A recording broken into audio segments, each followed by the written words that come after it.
Bismillahirrahmanirrahim. Assalamualaikum warahmatullahi wabarakatuh. Alhamdulillah alladzi arsala rasulahu bil huda wa dinil haq liyudhhirahu ala dini kullihi walau karihal musyrikun wa kafa billahi syahida. Asyhadu an la ilaha illallah wa asyhadu anna Muhammadan abduhu wa rasuluh. Allahumma shalli ala Muhammad wa ala alihi wa sahbihi ajmain, amma ba'du. Alhamdulillah sahabat hati Rahmati Bandung di rumah dan dimanapun Anda berada.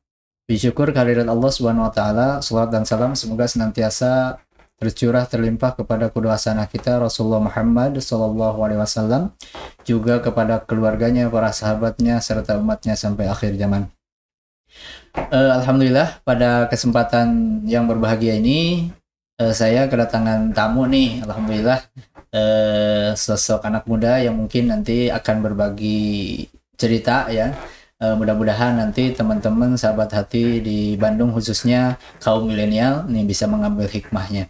Nah, sebelumnya kami perkenalkan dulu di sini Kang Ihsan Firmansyah ya, Kang Ihsan. Ya, mohon. Apa kabar, Kang? Alhamdulillah. Assalamualaikum. Waalaikumsalam Ya, warahmatullahi Kang wabarakatuh. Ihsan Firmansyah ini sehari-harinya alhamdulillah beliau sebagai guru. Nah, ya, sebagai guru di salah satu SD Islam ya di Bandung, yaitu SD Abu Aziz, Ya. kemudian di yayasan juga aktif, alhamdulillah.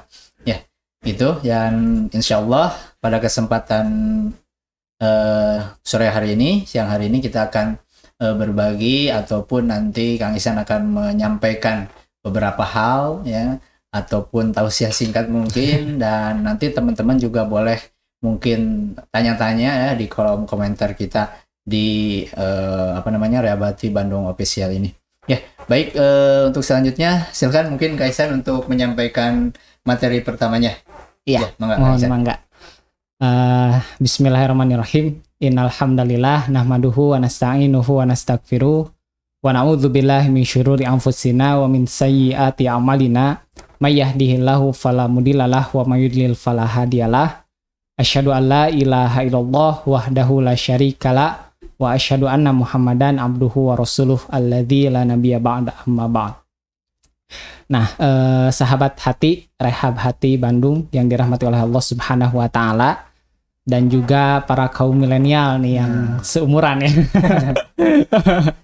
Karena kebetulan saya sendiri usianya belum melebihi 25 tahun lah, masih di bawah. Jadi para kaum milenial yang dirahmati oleh Allah Subhanahu wa taala, alhamdulillah atas izin Allah Subhanahu wa taala pada kesempatan hari ini saya bisa diundang di acara Rehab Hati Bandung, yang mana saya di sini ingin sedikit berbagi juga bersama teman-teman semua, khususnya di momen saat ini kita baru memasuki tahun baru, tahun 2021, yang mana kemarin banyak juga kalau kita lihat di sosial media itu postingan-postingan yang mana marak sekali, mungkin sahabat semua juga bisa lihat terkait dengan banyaknya anak muda yang mereka itu lebih gemar, lebih senang merayakan hal-hal yang udah familiar mereka lakukan, khususnya di zaman saat ini, yang mana teknologi ini bisa menjadi suatu cara, suatu jalan untuk bisa menaikkan rating nilai kehidupan, sehingga banyak kaum milenial itu yang mereka gemar senang ketika terkenal tapi tidak memandang apakah itu hal yang baik atau hal yang kurang baik.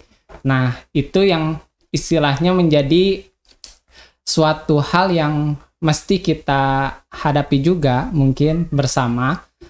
Karena kalau kita lihat atau kalau kita kaitkan dengan pemahaman yang telah disyariatkan di dalam agama Islam, kita boleh menikmati kehidupan dunia, tapi kita harus ingat bahwa dunia ini kebanyakan atau di dalamnya itu hanyalah permainan semata saja yang sifatnya hanya sementara.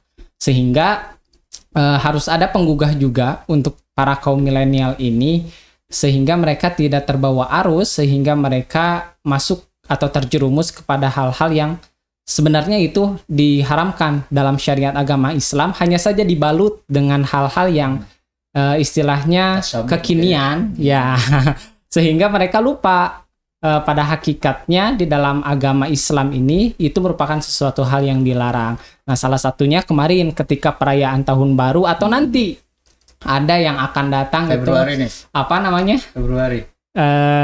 Valentine. Abdi dugi kahilam deui. Nah, itu kan istilahnya seringkali dijadikan momen sama anak muda, momen-momen yang dimana itu sebenarnya banyak kemaksiatan di dalamnya. Hanya saja dikarenakan sudah menjadi lifestyle, jadi kehidupan yang melekat gitu, sehingga sudah tidak memikirkan apakah ini benar atau salah, yang penting happy. Nah, itu kan ya. Dan banyak orang ya yang melakukannya. Iya, Dianggap nah benar, itu kan? dianggap benar. Padahal kan Rasulullah sendiri mengingatkan kepada kita, man tasabbaha biqaumin fahuwa minhum. Barang siapa yang menyerupai, ini baru menyerupai saja, belum sampai melakukan. Nah, baru menyerupai itu sudah dianggap sebagai suatu kaum yang pada saat itu melakukan hal tersebut. Nah, ini mesti difahami bukan hanya berbicara terkait dengan urusan agama, tapi ini berkait juga nanti dengan urusan akhlak dan akidah, hati nantinya. Seperti itu. Dan banyak juga teman-teman di luar sana yang perlu bantuan kita untuk mengingatkan, untuk mengajak, untuk membuka wawasan, mengajak untuk berdiskusi. Karena bisa jadi teman-teman kita di luar sana yang masih melakukan hal itu bukan dikarenakan mereka menentang apa yang sudah disampaikan di dalam syariat agama Islam. Bisa jadi mereka belum mendapatkan nih siapa sosok yang mau berdiskusi dengan mereka, mau memberikan masukan atau mau memberikan berbagi ilmu bersama mereka. Nah, maka insya Allah mudah-mudahan dengan media ini di Rehab Hati Bandung, kita bisa sedikit berbagi, sedikit menggugah nih para kaum milenial untuk mengingat kembali setidaknya meskipun kita masih istilahnya menjalankan aktivitas kita bersama teman-teman di luar sana, tapi kita harus punya benteng tersendiri untuk meneguhkan, menguatkan akidah pemahaman kita khususnya, sehingga bahkan mungkin kedepannya kita yang bisa memberikan warna terhadap teman-teman kita. Seperti itu mungkin pesan ya sedikit ya buat para kaum milenial di luar sana. Baik. Ya, itu dulu mungkin ya. Jadi intinya mudah-mudahan di pesan dari Kang Ihsan ini bagaimana kaum milenial ini memang tidak ikut-ikutan gitu ya kan, intinya mah tidak, kalau bahasa Sunda Kang tuturut munding gitu ya. Iya, jadi memang kita harus mengikuti itu dengan ilmu. Ya, dengan ilmu begitu ya. Tidak hanya sebatas ikut kalau sekarang mah trending ya. Gitu ya. Ya, karena memang sekarang mah yang dilihat ya orang muda yang lagi tren apa nih diikuti, padahal kita tidak tahu itu benar atau tidak ya, bahkan menyimpang daripada syariat. Nah, paling ini Kang Ihsan, kira-kira nih Kang Ihsan kan sekarang nih masih muda gitu ya. Ya, kalau di bawah 25 itu masih sangat muda berarti kan ya. Kalau saya udah mau kepala 4 ini. Sebentar lagi ya. Nah, tapi pernah muda juga kan gitu ya. Tapi mungkin zamannya yang sedikit berbeda lah kalau di dengan zaman sekarang. Kira-kira kiat-kiat apa nih Kang Ihsan untuk memang mengcounter gitu ya pemahaman-pemahaman yang masuk gitu ya dari luar gitu ya, khususnya kepada anak muda kaum milenial muslim gitu ya, supaya memang tidak ikut terjerumus dan ikut larut kepada tadi tasabuh. Ya minimal kan tasabuh aja nggak boleh, apalagi sampai melakukan. Ya ini menyerupai kan, belum apa yang mereka lakukan gitu ya, baru menyerupai. Nah, kira-kira beberapa kiat yang mungkin nanti bisa menguatkan tadi, meneguhkan kolbu akidahnya para milenial ini, kira-kira apa saja nih Kang Ihsan? Iya. Bolehlah. Ini mungkin hasil dari apa yang sudah pernah teralami gitu. Nah, itu sekalian pengalaman pribadi. Iya. Meskipun pada dasarnya untuk saya pribadi gitu, basic itu kan sekolah dari SMP itu yang berbasis agama, ada ilmu agamanya. Tapi dulu di SD mengalami juga sekolah di sekolah pada umumnya, sekolah negeri gitu. Nah, jadi sehingga dari jenjang SD ke SMP itu ada ada perbandingan yang bisa menjadi pembelajaran. Di SD mah kieu gitunya. Ya, ketika di SD yang mengemban pembelajaran secara umum, kemudian yang memang kebanyakan siswanya itu kan dari pemahamannya secara umum juga, kemudian ke SMP itu masuk pemahaman terkait dengan agama. Memang ada pembelajaran yang bisa diambil juga, seperti halnya dalam kita menguatkan diri kita sendiri, khususnya ketika kita berada di lingkungan sekolah. Ini masih berada di lingkungan sekolah. Ya. Nah, kita harus memiliki tekad tersendiri. Nah, tujuan kita untuk sekolah itu untuk apa sih? Nah, jadi luruskan terlebih dahulu niat kita. Ya. Luruskan terlebih dahulu niat. Meskipun memang pada awalnya berproses tidak langsung saya masuk sekolah ini, niatnya untuk ini, itu pasti bakal mengalami proses, apalagi anak-anak yang peralihan memasuki usia baligh. Nah, itu pasti kan sedang masa-masanya mencari jati diri. Itu kadang banyak sekali pengaruh-pengaruh dari teman, dari lingkungan sekitar yang ikut andil sangat besar terhadap sifat dari seseorang.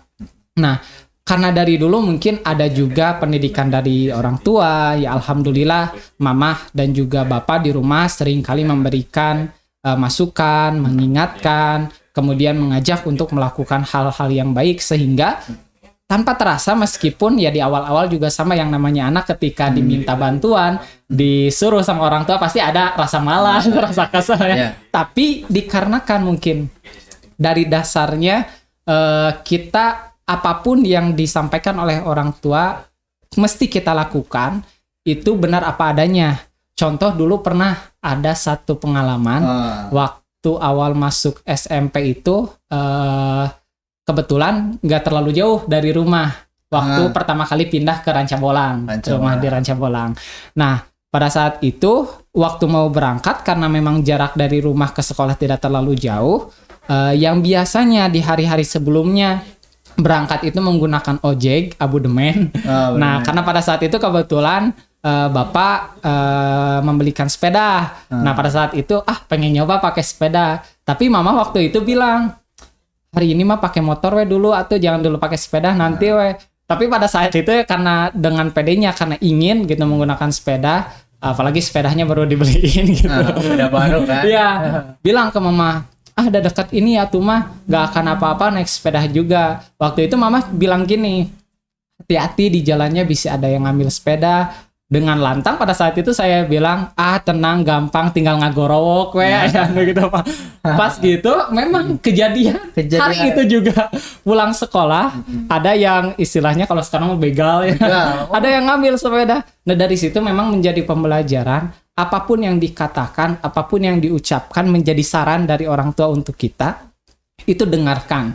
Sehingga pada akhirnya bisa jadi itu menjadi doa juga buat kita. Nah, itu jadi yang pertama, niatkan terlebih dahulu ketika kita akan melakukan suatu hal, kemudian kita dengarkan juga masukan dari orang yang lebih tua dengan kita gitu.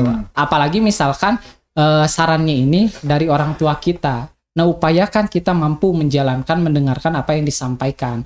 Mengingat orang tua itu disampaikan juga oleh Rasulullah merupakan salah satu kunci dari surga. Sehingga apapun yang disampaikan, apapun yang menjadi masukan dari orang tua, meskipun hati kita terkadang menolak pada awalnya, tapi dengarkan, insya Allah itu bisa menjadi hikmah pembelajaran bagi kita ke depannya. Nah, itu 2 poin pertama yang mesti kita terapkan di dalam diri kita. Perlu ada latihan memang dalam melakukan hal ini, tapi insya Allah ketika kita yakin, ketika kita memiliki tekad dalam hati, insya Allah kita bisa melakukan kedua poin ini. Nah, kemudian yang ketiga, jangan lupa juga ibadah. Kalau ibadah ini sudah menjadi suatu amal kewajiban yang tidak boleh kita tinggalkan. Hanya saja mungkin dalam ibadah ini, kalau yang wajib itu sudah merupakan suatu hal yang mesti kita lakukan. Itu amalan yang wajib. Tapi kita pun harus mulai bisa membiasakan melakukan hal-hal yang sudah menjadi sunnah di dalam agama. Sedikit-sedikit kita lakukan, jangan sekaligus, tapi mung sahari tahun ya. Bahasa Sunda nate mah. Nah, kita lakukan amalan-amalan sunnah yang mudah yang bisa kita lakukan sedikit demi sedikit sehingga hati kita, diri kita sendiri pun ketika melihat hal-hal yang temiyuni, yang bahasa Sunda nama itu temiyuni tidak sesuai dengan yang telah disyariatkan, dengan sendirinya ada penolakan dalam hati untuk mengikuti atau masuk ke dalamnya. Nah, itu 3 poin utama mungkin yang mesti kita pegang ya. Masih ada sebenarnya tapi nanti teman-teman ya, teman-teman khususnya sahabat hati Rebati Bandung nih ya, yang masih milenial ataupun ya siapa aja ya, karena ini berbagi pengalaman, boleh saja memang diaplikasikan. Jadi yang pertama tadi luruskan niat. Luruskan niat. Kalaupun misalkan niat pertamanya belum lurus, nah di tengah-tengah bisa dirubah tuh niatnya. Kan? Yang tadinya sekolahnya karena sekolah misalkan yang elit, jadi pingin dipandangnya apa gitu ya, wah gitu ya. Nah luruskan dulu niatnya. Kemudian yang kedua, patuh kepada orang tua nih ya, penting juga benar. Ya. Jangan mentang-mentang kita sudah janggotan, kita sudah patuh sama orang tua ya. Kalau kita masih punya orang tua, tetap harus didengarkan ya sarannya, masukan dari orang tua. Kemudian berikutnya jangan lupa nih perkuat ibadah ya. Perkuat ibadah ya. Kemudian lengkapi dengan ibadah sunnah ya, jangan lupa ya gitu ya. Kalau wajib kan itu sudah menjadi hak ya. Kalau sudah balik mah wajib makan begitu ya. Nah, kemudian selanjutnya gini ya Kang Ihsan, berkenaan masih dengan anak muda nih, karena banyak juga selain tadi ikut-ikutan gitu ya. Nah, bagaimana nih cara mungkin ya menata hati ya anak muda gitu ya, dengan zaman seperti ini gitu ya, ataupun apa yang harus dilakukan kalau tadi makan nih sebelum ini ya, ataupun kalau sudah memang terjerumus misalkan atau ingin lebih baik, kira-kira mulainya dari mana nih menata kehidupan milenialnya nih. So, Kang Ihsan, misalkan kan sekarang banyak program nih, back to masjid apa ya, anak-anak muda hijrah gitu ya. Nah kira-kira kumaha tah pengalamannya nih untuk para kaum milenial, ketika misalkan suatu saat kita menemukan titik terang di mana hati kita mulai tergugah. Nah jangan sampai ketika kita mulai tergugah untuk mendalami, memahami ilmu agama, kemudian kita terjun di dalamnya, mempelajari, memperdalam, jangan sampai kita membiarkan atau menanti-nanti begitu saja, istilah nama lebar. Pas ayah modal awal tapi disia-siakan. Nah, hidayah tentunya. Jangan sampai kita menyia-nyiakan hidayah yang telah diberikan oleh Allah kepada kita. Nah, mungkin langkah pertama yang bisa kita lakukan, pertama cari teman yang kita percaya, yang mana berada di dalam atau satu koridor yang sama, dalam jalur yang sama. Karena selain keluarga, selain orang tua, peran teman itu sangat berpengaruh juga terhadap kita. Karena bisa jadi ketika misalkan kita berada di luar, yang sering kali kita jumpai kan itu teman-teman. Ya, kecuali kan kalau di rumah itu keluarga, orang tua. Sedangkan ketika kita di luar, itu kan kita sering kali menghabiskan waktu itu dengan teman. Nah, teman ini menjadi suatu hal yang penting dikarenakan ketika bisa jadi saat kita lupa melakukan hal-hal yang menyimpang, ada yang mengingatkan seperti itu. Mengingat kalau kita kaitkan, lihat juga dalam suatu keterangan hadis, bahkan Rasulullah sendiri pernah menyatakan, inna ala bani fulan laisu biauliyai, sesungguhnya keluarga bani fulan itu bukanlah merupakan seseorang atau mereka itu tidak akan pernah bisa menyelamatkan atas diriku ini. Nah, pada saat itu Nabi menyampaikan terhadap keluarganya sendiri, Bani Abu Thalib. Jadi Nabi sendiri menyatakan, keluargaku sendiri, Bani Abu Thalib, itu tidak akan bisa menyelamatkan terhadap diriku. Nah, maksudnya Nabi bukan artinya ya udah kalau gitu tinggalkan saja keluarga. Nah, tidak seperti itu. Tapi ada lanjutannya. Pada saat itu Nabi menyatakan, sesungguhnya yang bisa menyelamatkan atas diriku ini adalah Allah Subhanahu wa taala. Nah, kemudian yang kedua, wasolihul mu'minin, orang-orang soleh yang mana mereka itu beriman. Nah, itu 2 poin yang mesti kita pahami. Kita hidup di dunia bisa terselamatkan itu oleh Allah Subhanahu wa taala dan juga oleh orang-orang soleh yang mana mereka itu beriman. Kalau oleh Allah Subhanahu wa Ta'ala itu sudah jelas, karena kita diperintahkan langsung oleh Allah untuk beribadah, tidak berbuat syirik atasnya. Oleh sebab itu, ketika kita mampu menjalankan hal tersebut, Allah sendiri yang akan menjamin keselamatan terhadap diri kita semua. Nah, adapun nih yang menarik, Rasulullah menyatakan wasolihul mu'minin, orang-orang soleh yang mana mereka itu adalah orang-orang yang beriman. Artinya, keluarga, sahabat, atau orang-orang di sekitar kita bisa menjadi penyelamat atas diri kita ketika mereka itu termasuk ke dalam golongan orang-orang soleh yang mana mereka pun termasuk orang-orang yang beriman. Oleh sebab itu, mengapa tadi di poin yang kedua, untuk kita, poin yang pertama ya, untuk kita bisa meneguhkan kembali atau memperkuat keyakinan kita ketika kita sudah mendapatkan suatu hidayah, itu salah satunya adalah teman. Nah, di sisi lain tentunya keluarga itu sudah menjadi poin paling penting gitu. Nah, teman itu salah satu modal awal kita yang mesti kita dapatkan. Teman yang satu jalur, teman yang satu pemahaman, sebagai pengingat untuk diri kita sendiri. Kita saling mengingatkan antara satu sama lain, seperti itu. Nah, itu salah satu di antara beberapanya gitu. Beberapanya ya. Kemudian ya, boleh. Ada juga nih yang kedua. Lagi. Okay. Yang kedua, mulai biasakan kita mengikuti kajian-kajian. Nah, dengan kita mengikuti kajian kan istilahnya kita mendapatkan tambahan ilmu seperti itu dari apa yang kita dapatkan dari kajian tersebut. Nah, mungkin untuk mencari kajian ini pun kita pun di saat ini, di zaman ini mesti sedikit hati-hati. Hati-hati juga. Iya, karena banyak mulai masuk kalau pemahaman-pemahaman yang seperti tidak menyimpang, padahal jika terus diikuti, dijalani, itu menyimpang dari pemahaman atau syariat yang telah ditetapkan sesuai berdasar Al-Quran dan juga As-Sunnah. Nah, itu yang mesti hati-hati kita pun. Dibalutnya dengan sesuatu yang luar biasa gitu ya. Gitu ya. Ya kan, pokoknya mah terlihat dari luarnya bagus. Ramai, ikuti gitu ya, walaupun ujung-ujungnya nanti ada misi-misi tertentu gitu ya. Iya. Ya, ada lagi Kang Ihsan? Kemudian yang ketiga, mungkin 3 dulu nih. Yang ketiga terkait dengan tadi langkah kita untuk istilahnya memperkuat kembali modal kita dalam terjun atau meneguhkan keyakinan kita dalam syariat agama Islam. Itu selain tadi teman, kemudian kita tolabul ilmi, yang ketiga adalah jangan sampai lupa kita pun mesti seringkali berdoa, bermunajat kepada Allah Subhanahu wa Ta'ala, meminta hati kita untuk diteguhkan. Bahkan istilahnya Nabi pun sampai berdoa kepada Allah, ya muqallibal qulub tsabit qalbi ala dinik. Wahai Rob, wahai Tuhan yang maha membolak-balikan hati diriku ini, teguhkan hatiku. Nah, mudah-mudahan dengan kita senantiasa terus berdoa, meminta keteguhan hati, meminta bantuan, perlindungan, jalan keluar dari Allah Subhanahu wa Ta'ala, sahabat dan juga upaya kita untuk ikut tolabul ilmi di dalam suatu majelis itu menjadi jalan yang istilahnya mulus, jalan tol tema terus lurus tanpa ada hambatan seperti itu. Bebas hambatan.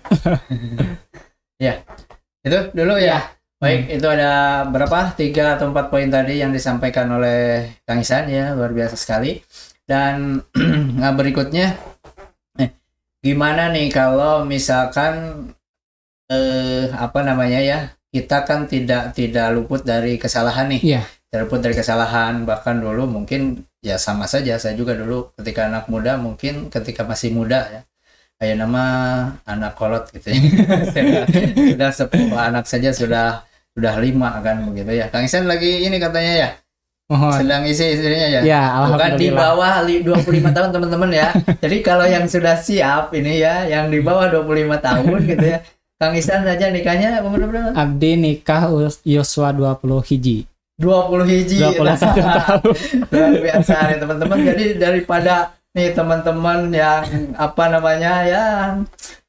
ya istilah nama channel punya teman dekat gitu ya. Kalau sudah memang siap menikah, menikah jangan kan, dilama-lama. Jangan dilama-lama. Lebar. Ya, malah jadi banyak dosa kan gitu ya. Ini mah kan seperti itu.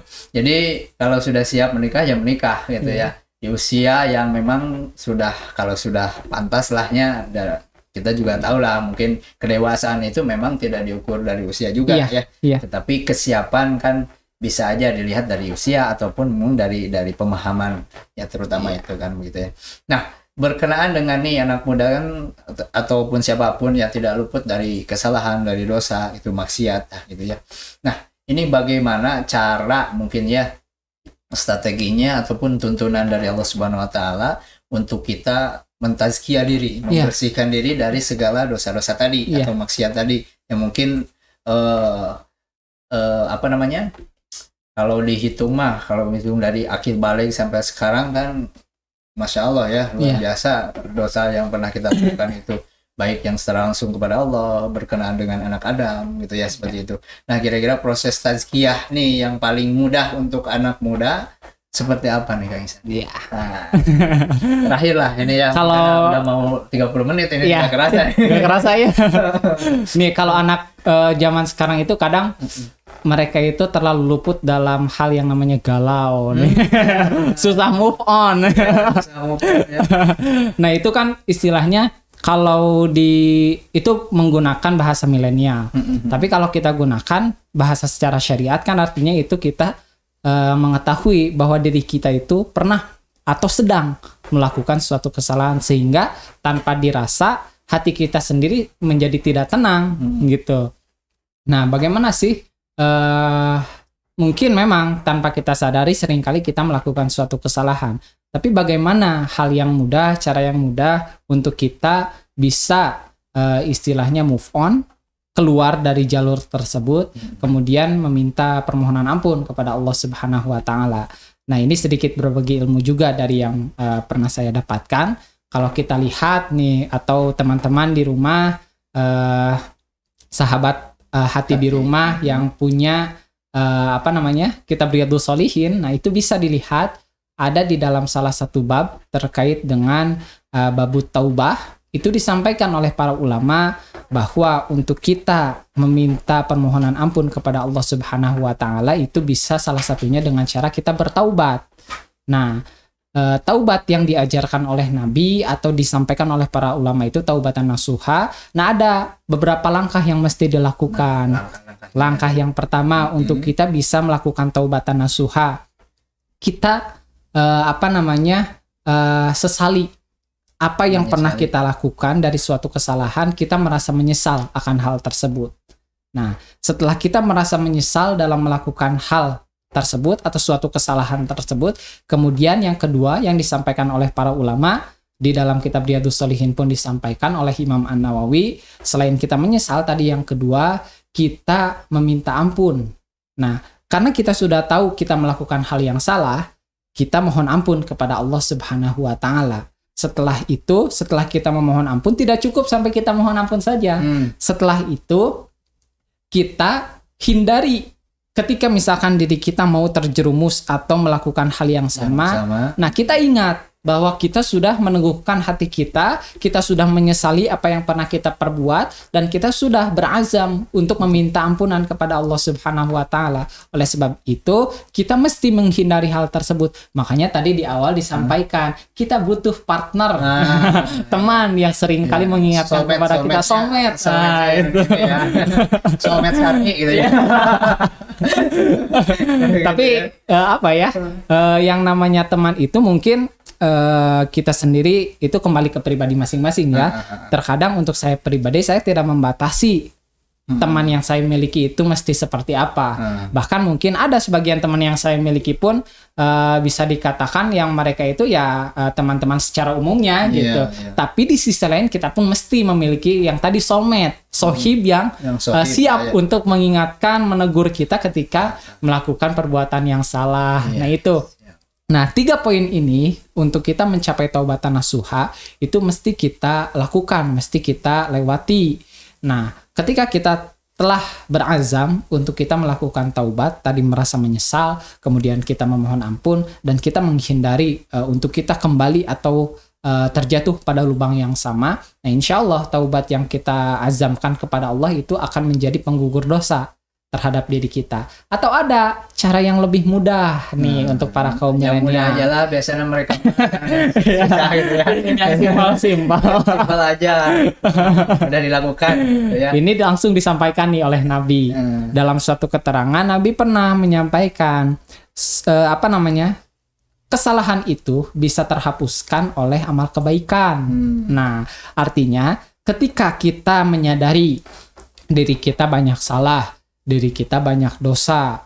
Kalau kaum milenial kan pada akhirnya setelah menyadari kesalahan langsung galau, tidak mood untuk melakukan apapun. Nah, untuk menghindari hal tersebut, ketika kita sudah tahu diri kita pernah melakukan kesalahan, nah Rasul mengingatkan kesalahan itu bisa terhapuskan dengan suatu amal kebaikan. Nah, maka lakukan amal kebaikan. Amal kebaikan itu tidak dinilai besar kecilnya.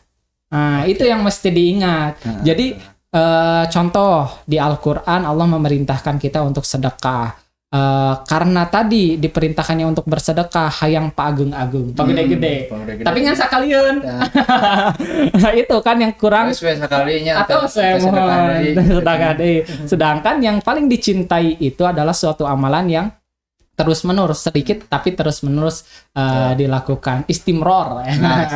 Sedikit atau sedikit tapi terus-menerus dilakukan. Begitupun dengan amal kebaikan. Amal kebaikan pun kita lakukan hal-hal yang mudah yang bisa kita lakukan. Contoh kecil dulu mungkin ya. Ya, membantu pekerjaan di rumah, membuang sampah pada tempatnya. Kan itu merupakan amal kebaikan yang seringkali dianggap sepele oleh orang-orang, tapi padahal itu merupakan amal kebaikan yang bisa menggugurkan dosa yang kita miliki. Atau tabasam muka, memberikan wajah yang berseri-seri ketika kita berjumpa dengan orang lain, itu pun merupakan amal kebaikan. Jadi cara yang mudah untuk kita memperbaiki jiwa hati kita, atau tadi rehab hati, supaya direhab hatinya, dengan kita melakukan amal kebaikan, sekecil apapun amal kebaikannya, kita mampu melakukan hal itu, insya Allah hati kita sedikit demi sedikit akan menjadi lebih tenang. Nah, itu insya Allah kita harus yakin. Ya, dimulai dari, kalau kata Aa mah dimulai dari diri sendiri ya, kemudian hal yang terkecil kan gitu ya, seperti itu. Jadi apa yang mampu kita lakukan gitu ya, jangan nanti ini mah nanti akan lebih gengsi. Besar ya, gengsi kan seperti itu. Ya, terakhir paling nih Kang Ihsan, pesan lah ya, mungkin pesannya untuk anak muda nih di Rehab Hati khususnya, karena memang Rehab Hati juga kan pemirsanya bukan hanya ibu-ibu, bapak-bapak, aki-aki ya, insya Allah. Ya, mudah-mudahan nanti ini kaum muda bisa ikut menyimak gitu ya. Dan karena memang kondisinya lagi masih pandemi ini di Kota Bandung ya. Apalagi lebih ketat lagi katanya ya sekarang. Kaping 11 PSBB. PSBB kaping 11 atau kemana-mana. Jadi stay at home, jangan di rumah saja, mangga ya. Jadi pesannya mungkin kalau yang di rumah, untuk yang anak muda yang di rumah mungkin seperti apa?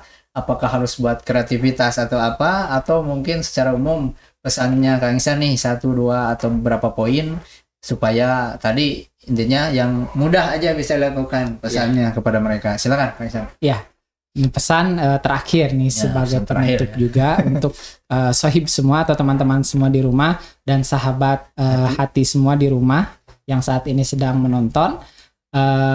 Poin yang menjadi pesan untuk kita semua, yang pertama, apalagi di saat ini pandemi, banyak kejahatan yang terjadi. Nah, kita jangan sampai terlalu terbawa arus yang ada. Kita boleh mengikuti kondisi zaman saat ini, kita punya gadget, mengikuti perkembangan zaman, tapi jangan sampai lupa hakikat kita sebagai manusia itu pada intinya itu beribadah kepada Allah. Nah, jadi jangan sampai kita melupakan ibadah kita kepada Allah. Kemudian yang kedua, kita harus meneguhkan hati dengan melakukan amal-amal kebaikan. Nah, kemudian yang ketiga, ini yang menjadi poin penting, eratkan kembali hubungan silaturahim dengan teman-teman atau orang-orang yang berada di sekitar kita. Nah, ketiga hal ini insya Allah bisa menyelamatkan kita, apalagi khususnya di masa pandemi ini. Tadi yang pertama ibadah, berdoa, dan menjalin ikatan silaturahim. Kalau sekarang kan lebih mudah ya, Ya, untuk bisa menjalin di WA, ikatan ya, silaturahim. ya. Nah itu Ramaikan grup insya Allah. masing-masing, tapi grup yang positif. Positif. Ya. Nah, ngawur nanti grupnya ya. Iya. Ya, mungkin itu saja nih di apa namanya ngobrol-ngobrol kita di saat ini ya. Mudah-mudahan banyak manfaatnya bagi teman-teman sahabat hati milenial khususnya di rumah ya. Mudah-mudahan tadi poin-poin penting yang disampaikan oleh Kang Ihsan bisa apa namanya dicoba untuk direalisasikan di rumah ya. Yang mudah-mudahan mungkin pesan terakhirnya khairun nas anfahum linas Ya. lah, begitu aja ya. Jadi anak muda ini bagaimana bisa memberikan manfaat ya kepada manusia yang lain, bisa mungkin di rumahnya, bisa di sekitarnya ya, dengan cara apapun ya, yang artinya tidak memberikan madarat tapi memang memberikan manfaat bagi dirinya dan masyarakat sekitarnya. Ya, itu saja mungkin dari kami. Mudah-mudahan teman-teman semuanya bisa terus menjaga kolbunya ya, kemudian dijaga oleh Allah Subhanahu wa taala akidahnya ya, sehingga tidak terjerumus kepada hal-hal yang memang masuk kepada ranah kemaksiatan. Amin ya Allah ya rabbal alamin. Kita tutup dengan hamdalah, istighfar dan doa akhir majlis. Alhamdulillahirrahmanirrahim. Astagfirullahaladzim, astagfirullahaladzim, astagfirullahaladzim. Subhanakallahumma bihamdika asyhadu an la ilaha illa anta astaghfiruka wa atubu ilaik. Mudah-mudahan nanti kita ketemu lagi Kang Ihsan di obrolan yang lainnya, mungkin yang lebih kita fokuskan di mungkin ada materi-materi khusus lah seperti itu ya. Demikian dari saya Syam Ibnu Rasid dari Studio 1 Rehabati Bandung, Jalan Sekelimus 10 nomor 1. Barakallahu fikum jami'an. Assalamualaikum warahmatullahi wabarakatuh. Waalaikumsalam.